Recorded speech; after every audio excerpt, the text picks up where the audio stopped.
Fala galera, Carla Bernardo, tô aqui para compartilhar com você o meu devocional diário e te provar que uma xícara de chá e 15 minutos de estudo bíblico podem transformar a sua vida. Livro de João, capítulo 19, versículos de 16 a 27, a crucificação. Eu acho que de todos os relatos sobre a crucificação, os 4 evangelhos, João é o mais sucinto. A gente vê nos outros evangelhos tudo descrito nos mínimos detalhes. E João, ele pula bastante etapas. Por isso que os evangelhos, eles não se contradizem, tá? Eles simplesmente são contados do ponto de vista de pessoas diferentes. Então, alguns vão trazer mais detalhes, outros menos, né? Alguns autores vão focar em alguns pontos, enquanto outros autores vão focar em outros pontos. Mas todos contam a mesma história. É como acontece com a gente. Se você for contar uma história em que estava você e mais 2 amigos, cada um vai contar a mesma história com foco em alguma coisa, né? Alguém prestou mais atenção em um ponto do que outro. É isso que acontece aqui. Então vamos lá, versículo 16. Então os soldados encarregaram-se de Jesus. Por quê? A gente viu no vídeo anterior, no texto anterior, ele termina dizendo que finalmente Pilatos o entregou para ser crucificado. E aí quem assume aqui são os soldados romanos. 17. Levando a sua própria cruz, ou seja, ele deixa claro que Jesus carregou a sua cruz. E é interessante porque Jesus, antes, de ser crucificado, antes das pessoas saberem que ele seria crucificado, o que ele diz? Que quem quiser seguir a Jesus tem que carregar a sua cruz. E aqui é exatamente o que ele está fazendo. Ele saiu para o lugar chamado Caveira, que em aramaico é chamado Gólgota. Eu já sugeri um vídeo aqui, um filme, eu esqueci o nome dele, eu acho que chama Ressurreição, se eu não me engano. Depois eu vou procurar aqui com calma e deixo o link na descrição do vídeo para vocês. Nesse filme, ele foca do ponto de vista de um soldado romano que se converte a Jesus, ele se converte a Cristo. E ele é encarregado de encontrar o corpo de Jesus. Aí nessa busca para encontrar o corpo de Jesus, esse camarada se converte. A história do filme é essa. E eles mostram muito bem por que o lugar chama Gólgota. Na hora que eu vi a cena, eu falei, tá explicado. Então, ali onde eles praticavam a crucificação, eram muitas pessoas crucificadas, Então tinha um lugar onde eles lançavam os corpos. O crucificado, ele não tinha direito a um sepultamento. O corpo ficava ali a céu aberto, entrando em decomposição. Então é como se fosse um vale, um espaço que tem um monte de esqueleto, um monte de osso, assim, um monte de cadáver. E aí eles mostram isso no vídeo, eles jogando o corpo de quem foi crucificado ali. E aí quando eu vi, falei, é por isso que chama caveira, porque realmente era um lugar de caveiras mesmo, de esqueleto. É um lugar horrível, um lugar de morte. Nesse filme isso é bem ilustrado. Versículo 18.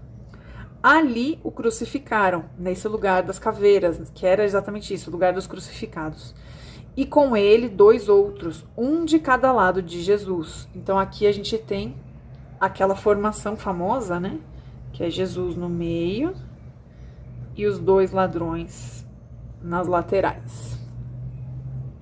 Versículo 19. Pilatos mandou preparar uma placa e pregá-la na cruz com a seguinte inscrição: Jesus Nazareno, nascido em Nazaré. Aliás, Jesus nasceu em Belém, mas ele foi criado em Nazaré, então ele era chamado de Nazareno, certo? Jesus Nazareno, o rei dos judeus. Ele declarou isso. Você vê como Deus usa até a ignorância dos homens para afirmar aquilo que de fato é, Muitos dos judeus leram a placa, pois o lugar em que Jesus foi crucificado ficava próximo da cidade. A crucificação sempre era do lado de fora da cidade, tá? Eles não crucificavam dentro, mas era fora, muito próximo, assim, próxima à entrada. Quem passava via os crucificados. E a placa, essa informação é muito interessante. E a placa estava escrita em aramaico. Aramaico era a língua dos judeus, tá? Latim que é a língua dos romanos, o governo mais poderoso da época. Então, certamente, muitas pessoas falavam latim. E grego. Grego era a cultura mais importante da época. A gente sempre fala que era o inglês de hoje, né? Era a língua, entre aspas, universal. Ela era a língua mais falada. Então, a declaração de que Jesus é o rei dos judeus é feita na língua nativa de Jesus, né? Na língua dos judeus, na língua do maior poder político da época e na língua do maior poder cultural da época. Ou seja, para que todos saibam quem é Jesus, quem é aquele crucificado, o rei dos judeus, e de fato ele era. Os chefes dos sacerdotes dos judeus protestaram junto a Pilatos, foram lá reclamar, né? Não escrevas o rei dos judeus, porque ele estava sendo crucificado justamente por causa disso, né? A desculpa dos fariseus era essa, porque ele se declarou rei, sem ser rei, ele deveria ser morto. Então, não escreva que ele é rei dos judeus, mas sim que ele se dizia rei dos judeus. Eles vão lá corrigir Pilatos. E eu gosto muito da resposta de Pilatos, né? Pilatos respondeu: o que escrevi, escrevi. Ou seja, não torrem a minha paciência. O que está feito, está feito. Como dizia minha avó, manda quem pode, obedece quem tem juízo, né? Pilatos manda mais do que eles neste momento. Versículo 23. Tendo crucificado Jesus, os soldados tomaram as roupas dele e as dividiram em 4 partes. A pessoa era crucificada nua. E esses dias eu estava lendo um livro do Luciano Subirá, e ele estava falando sobre roupa, né? A Bíblia sempre fala de vestes. E as nossas vestes, principalmente quando elas são citadas na Bíblia de forma espiritual, elas simbolizam a maneira que Deus nos vê. Então, quando a gente tem Apocalipse lá, com vestes de linho puro, ou seja, os purificados, os santificados, os que amavam a Deus. Então, a roupa na Bíblia, ela está sempre ligada a maneira que Deus nos vê e honra. E aqui isso mostra o quanto Jesus está sendo desonrado, né? O crucificado ser crucificado era uma morte terrível, dolorosa, humilhante, significava uma maldição para a família, né? Para os que ficavam. Então tudo era terrível. Então todos os atos estavam ligados à humilhação, à depreciação, à difamação daquela pessoa que estava sendo crucificada. Então aqui o texto diz que eles pegaram as roupas de Jesus, rasgaram em 4 partes e dividiram entre eles como um troféu, né? Ó, cada um fica com um pedaço aqui. Uma para cada um deles, não eram 4, se eles rasgaram em 4 partes e uma parte para cada um, a gente entende que eram 4 soldados. Restando a túnica. Essa túnica, que eu já falei dela em outros textos, era a túnica de mestre. Era a túnica que identificava que Jesus era um rabi, era um mestre, tá? Ela tinha várias simbologias especiais e ela era uma túnica cara. Aqui ele vai dizer, esta porém era sem costura. Por que os outros evangelhos também trazem esse detalhe? Porque isso diz sobre o tipo de túnica, né, dos rabis, dos mestres, e porque ela era tecida no formato de túnica, era algo muito caro, era uma mão de obra muito cara, então era uma peça de roupa cara. Se você acha que roupa hoje é cara, imagina nessa época, em que você tinha que tecer, você tinha que tirar o fio, né, tirar a lã da ovelha, você tinha que tecer o tecido, aí fazer a roupa, costurar a mão. Então, roupa era muito caro e nessas condições ainda mais. Então, por ela ser uma peça muito valiosa, essa eles decidiram que não iam rasgar. Tecida numa única peça, de alto a baixo. Isso é o que dava o valor comercial para ela. Não a rasguemos, disseram uns aos outros. Vamos decidir por sorteio quem ficará com ela. Então, as outras a gente rasgou e tirou sarro. Agora, essa daqui é boa. Essa a gente não rasga, não. Essa a gente sorteia, deixa ela inteira para um só. Aí João vai trazer a mesma coisa que Mateus, né? Mateus usa muito para que se cumprisse, para que se cumpra, para que se cumprisse. Aqui ele vai fazer a mesma coisa. Isso aconteceu para que se cumprisse a escritura que diz: dividiram as minhas roupas entre si e tiraram sortes pelas minhas vestes. Aqui, ó, notinha de rodapé, letra A. Sempre leia a nota de rodapé. Olha o que ela diz aqui pra gente. Letra A. Que o texto citado está em Salmo 22, versículo 18. Depois, se você quiser, vai lá dar uma olhadinha, é sempre bom ler o texto de referência, que está na nota de rodapé. Foi o que os soldados fizeram, ou seja, mais uma profecia a respeito de Jesus, das inúmeras, que se cumpriu. Perto da cruz de Jesus estavam sua mãe. Quem é a mãe de Jesus? Maria. A irmã dela, Maria, ou seja, elas eram irmãs e tinham o mesmo nome, né? Porque era sempre Maria acompanhado de alguma outra coisa, normalmente.